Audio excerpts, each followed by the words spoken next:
Generally आप देखते हैं कि जब पढ़ने के लिए बैठते हैं तो होता है क्या है कि पढ़ तो लेते हैं, बहुत सारा पन्ना पढ़ लेते हैं, 1 पन्ना 2 पन्ना सब पढ़ लेते हैं, लेकिन वो पन्ना का जो जानकारी है वो हमारे दिमाग में नहीं जा पाता है। तो इसके लिए हमें क्या करना चाहिए जो हम ज़्यादा आउटपुट अपने बुक से या फिर नोट से निकाल सकते हैं। तो जनरली देखिए होता क्या है कि अगर हम एक थोड़ा सा छोटा सा उदाहरण दें कि मान लीजिए कि एक बक्सा है और उस बक्से में हमको कुछ सामान रखना है, कपड़ा रखना है, कुछ भी रखना है। अब एक बक्सा खोल करके उसमें हम सामान भरते गए तो एक टाइम ऐसा आएगा कि वो बक्सा पूरा भर जाएगा। अब अगर बोले कि वो बक्सा भर जाने के बाद भी अगर कुछ बाहर सामान में अभी पड़ा हुआ है तब उस सामान को फिर कहाँ रखेंगे। तो आपका कहना होगा कि इस बक्सा तो भर गया है, अब उसमें तो सामान नहीं जा सकता है, तो उस बाकी जो सामान बाहर में रह गया है उसको फिर कहाँ रखेंगे। तो इसमें 2 तरीका हो सकता है, या तो फिर वो बक्सा को फिर से खाली करेंगे तो ये सामान रखेगा, लेकिन इसमें प्रॉब्लम ये है कि अगर ये सामान रखेंगे तो फिर जो उसमें सामान था वो फिर बाहर आ जाएगा। तो इसका सबसे बढ़िया तरीका है कि हम दूसरा बक्सा लाएंगे जिसमें बाकी का सामान उसमें रखा जा सकता है। तो इस तरीके से क्या होगा कि सारा सामान बक्से के अंदर आ जाएगा सही तरीके से। तो यही चीज़ हमारे दिमाग के ऊपर लागू होता है कि जब हम पढ़ने के लिए बैठते हैं तो बैठने के पहले हम बहुत सारा काम कर के आते हैं, तब हम पढ़ने के लिए बैठते हैं। जैसे कोई स्कूल से आया, कोई अपने खेत बाड़ी में काम करके आया, तब जाके शाम को क्या करता है वो पढ़ने के लिए बैठता है। तो होता है क्या कि हमारा दिमाग भी काम करता है, कुछ अपने ढंग से काम करता है। जैसे दिन भर में आपने क्या पढ़ा स्कूल में या फिर क्या काम किया, उस सारा इन्फॉर्मेशन को, सारा चीज़ को दिमाग जो क्या करता है स्टोर करता है। जो भी देखें, जो भी जिससे बात किए, वो सारा चीज़ क्या करता है हमारा दिमाग स्टोर करता है। और उस दौरान क्या होता है कि दिन भर का सारा मेमोरी क्या होता है स्टोर करते करते वो मेमोरी फुल हो जाता है। उसके बाद हम लोग जाते हैं पढ़ने के लिए।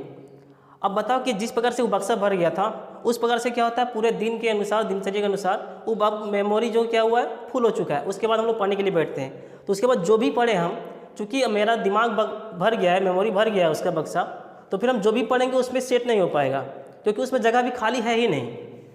तो आप कितना भी पढ़िए वो सेट नहीं होगा, फिर आप कुछ देर के बाद तुरंत भूल जाइएगा। तो इसके लिए हमको क्या करना चाहिए, दूसरा बक्सा लाना पड़ेगा। जिस तरह से कपड़े के लिए लाए थे, दूसरा बक्सा लाने का मतलब है कि दिमाग को फिर से खाली करना पड़ेगा। तो इसके लिए हमें क्या करना चाहिए कि जब जब हम लोग पढ़ते हैं तो बीच बीच में ब्रेक लेना बहुत ही ज़रूरी है। यानी कि आप जैसे 15 मिनट में, आधा घंटा में, पौने घंटा में, 1 घंटा में, आप जितनी देर एक बार बैठ पाते हैं एक टाइम में, आप थोड़ा थोड़ा 5 से 10 मिनट का ब्रेक लिया कीजिए। उस ब्रेक में क्या होता है कि जो हमारा मेमोरी फुल हो गया होता है दिमाग का, वो 5-10 मिनट में वो फिर से दिमाग मेरा क्या होता है ऑटोमेटिक वो रिफ्रेश करता है। रिफ्रेश करने का मतलब वो फिर से नया नया न्यूरॉन्स बनाएगा। तो हमारे दिमाग में क्या होता है न्यूरॉन से बना हुआ रहता है, तो वो क्या करेगा वही 5-10 मिनट के दौरान में वो नया नया न्यूरॉन्स फिर से पैदा करेगा, यानी कि एक दूसरे के न्यूरॉन्स को कनेक्ट करेगा। और जो सारा न्यूरॉन्स जब कनेक्ट होगा तो फिर से एक नया जगह बन जाएगा, यानी फिर से एक नया जगह मतलब है कि फिर से वो स्टोर करने लायक बन जाएगा।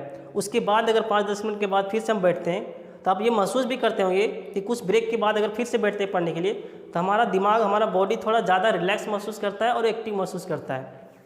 तो ब्रेक लेने के बाद क्या होता है हमारा दिमाग फिर से स्टोर होता है, थोड़ा सा रिफ्रेश होता है और नया न्यूरॉन्स बनाने के दौरान क्या होता है जगह फिर से बन जाता है। तो उसके बाद अब ब्रेक के बाद फिर से आएंगे तो वो चीज़ जो इन्फॉर्मेशन लिखा हुआ है आपके बुक में वो बढ़िया से आपके दिमाग में जा पाएगा। फिर अगर आपको लग रहा है कि थोड़ा सा ज़्यादा हो रहा है पढ़ने के लिए तो आप फिर से थोड़ा ब्रेक ले लीजिए, फिर से वो 5-10 मिनट ब्रेक लीजिए। अब उस 5 मिनट में आपको ध्यान रखना है कि आपको मोबाइल के नज़दीक एकदम बिल्कुल नहीं जाना है, क्योंकि मोबाइल देखेंगे तो फिर से वो इन्फॉर्मेशन मतलब कलेक्ट ही करेगा, वो खाली नहीं करेगा।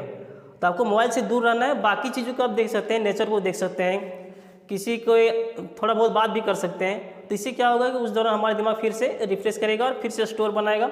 उसके बाद फिर से बैठेंगे तो फिर से वो मेरा दिमाग ज़्यादा कैच करेगा। तो जब भी आप पढ़ते हैं तो एक लगातार 2-3 घंटा मत पढ़ा कीजिए, बीच बीच में आप 5 से 10 मिनट का ब्रेक लिया कीजिए।